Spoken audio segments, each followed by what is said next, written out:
ജന്മസ്ഥലം. മറ്റു സന്താനങ്ങളെപ്പോലെ ഫാത്തിമ റളിയല്ലാഹു അൻഹയും ഖദീജ ബീവിയുടെ വസതിയിൽ തന്നെയാണ് പിറന്നത്. അസ്രക്കയുടെ അഭിപ്രായത്തിൽ അത്താരി ഇടവഴി എന്നറിയപ്പെടുന്ന പാറപ്പുറത്തായിരുന്നു ജനനം. അതിനെ പരാമർശിക്കുന്ന അസ്രക്കയുടെ വരികൾ ഇങ്ങനെയാണ്: ആ വീട്ടിൽ വെച്ചാണ് ഖദീജ റളിയല്ലാഹു അൻഹയുമായി നബി സല്ലല്ലാഹു അലൈഹി വസല്ലമ വീടുകൂടിയത്. അവിടെ വെച്ച് തന്നെയാണ് ഖദീജ റളിയല്ലാഹു അൻഹ വഫാത്തായതും.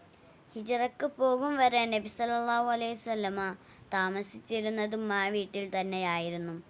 ശേഷം ഉഖൈൽ ബിൻ സാബിത്ത് അത് കൈവശപ്പെടുത്തി. തൻ്റെ ഭരണകാലത്ത് മുആവിയ റളിയല്ലാഹു അൻഹു ഉഖൈലിൽ നിന്ന് ആ സ്ഥലം വാങ്ങി പള്ളിയാക്കി. വഴിയിൽ നിന്നല്പം താഴ്ന്നു കിടക്കുന്ന ആ ഭവനത്തിലേക്കിറങ്ങാൻ ചെറിയ ചില പടികൾ ഉണ്ടായിരുന്നു. ഇടതുവശത്തൊരു പുറംവാതിലും. ഭൂമിയിൽ നിന്ന് ഏകദേശം 30 സെന്റിമീറ്റർ ഉയരത്തിലായിരുന്നു അത്. 10 മീറ്റർ നീളവും 4 മീറ്റർ വീതിയുമായിരുന്നു ആ വീടിന്. കുട്ടികൾക്ക് ഖുർആൻ പഠിക്കാനുള്ള ഒരിടം അവിടെയുണ്ടായിരുന്നു. വലതുമാറി 2 പടി ഉയരത്തിൽ ഒരു ചെറിയ വാതിൽ. അതിലൂടെ ഒരു ഇടവഴിയിലേക്ക് കടക്കാം. അവിടെ 3 വാതിലുകൾ. അതിലൊന്നിലൂടെ 3 മീറ്റർ നീളമുള്ള അത്രയും വീതിയില്ലാത്ത ഒരു റൂമിലേക്ക് കടക്കാം. നബി സല്ലല്ലാഹു അലൈഹി വസല്ലമയുടെ ഇബാദത്തിന് തയ്യാർ ചെയ്തതാണ് ഇത്. വഹി സ്വീകരിച്ചിരുന്നതും അവിടെ വെച്ചായിരുന്നു. ആ റൂമിലേക്ക് കടക്കുന്നതിനിടയ്ക്ക് അല്പം താഴ്ന്നൊരു സ്ഥലം കാണാം. അവിടെ വെച്ചായിരുന്നു നബി സല്ലല്ലാഹു അലൈഹി വസല്ലമ വുളൂ ചെയ്തിരുന്നത്. വാതിലിലൂടെ കടന്നാൽ അല്പം വിശാലമായ ഒരിടമുണ്ട്. ഏകദേശം 6 മീറ്റർ നീളവും 4 മീറ്റർ വീതിയുമുള്ള മുറി. അതായിരുന്നു തിരുനബി ഖദീജ ദമ്പതിമാരുടെ അറ. രണ്ടാമത്തെ കവാടം വലത്ത് ചേർന്ന് 4 മീറ്റർ വീതിയും 7.5 മീറ്റർ നീളവുമുള്ള ഒരു റൂമിലേക്ക് തുറക്കുന്നു. അതിന് നടുവിൽ അധികം ചെറുതല്ലാത്ത ഒരു ഭാഗം പ്രത്യേകം അടയാളപ്പെടുത്തിയിട്ടുണ്ട്. അവിടെയാണ് ഫാത്തിമ റളിയല്ലാഹു അൻഹയുടെ ജന്മസ്ഥലം. ആ മുറിയുടെ കിഴക്കുഭിത്തിയിലുള്ള ഒരു ചെറിയ അൽമാരയിൽ ധാന്യം പൊടിക്കാൻ ഉപയോഗിക്കുന്ന ഉപകരണത്തിൻ്റെ ഭാഗമുണ്ടായിരുന്നു. ഇത് ഫാത്തിമ റളിയല്ലാഹു അൻഹയുടേതാണ് എന്ന് പറയപ്പെടുന്നു. ഇതിൻ്റെ ഇടതുഭാഗത്ത് 1 മീറ്റർ ഉയരത്തിൽ വിശാലമായ ഒരു മുറിയുണ്ടായിരുന്നു. 16 മീറ്റർ നീളവും 7 മീറ്റർ വീതിയും കാണുമതിന്. ഖദീജ ബീവിയുടെ വ്യാപാര കാര്യങ്ങൾ ചർച്ച ചെയ്തിരുന്നത് അവിടെയായിരുന്നു.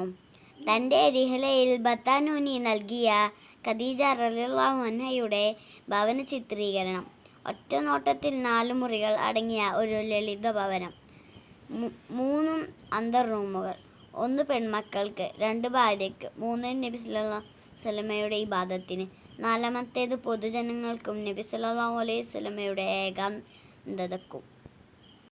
ഷിഫാഉൽ ഗറാം ഫാസി നൽകുന്ന ചിത്രീകരണം മറ്റൊരു നിലക്കാണ്. മൊത്തത്തിലൊരു പള്ളിയുടെ ഭാവം. മുഖാമുഖം നിൽക്കുന്ന പൂമുഖത്തോടുകൂടി 7 കമാനങ്ങൾ. ആകെക്കൂടി 8 തൂണുകൾ. കിബിലക്കഭിമുഖമായ ഭിത്തിയുടെ മധ്യഭാഗത്ത് 3 മിഹ്റാബുകൾ. അതിൽ 2 നിരകളിലായി 26 സിൽസിലകൾ. അതിനെ അഭിമുഖീകരിക്കുന്ന പൂമുഖത്ത് 5 തൂണുകളിൽ താങ്ങി നിൽക്കുന്ന 4 കമാനങ്ങളോട് കൂടിയ ഭാഗം. 2 പൂമുഖങ്ങളിൽ ഒന്ന് മറ്റേതിനേക്കാൾ ചെറുത്. അതിനിടയിൽ ചെറിയൊരു മുറ്റം. ജനങ്ങൾ സന്ദർശിക്കാൻ വരുന്ന 3 ഭാഗങ്ങളും. ഖുതുബത്തുൽ വഹി എന്ന് അറിയപ്പെട്ടിരുന്ന ഭാഗത്തോട് ചേർന്നായിരുന്നു ഫാത്തിമ ബീവിയുടെ ജന്മസ്ഥാനമായ അൽ മുക്തബ എന്നറിയപ്പെടുന്ന ഭാഗം. ഭിത്തിയിൽ നിന്നത് 4.25 മുഴം മാറിയിട്ടായിരുന്നു. അതിലായിരുന്നു ഭിത്തിയിലേക്കുള്ള മിഹ്റാബ്.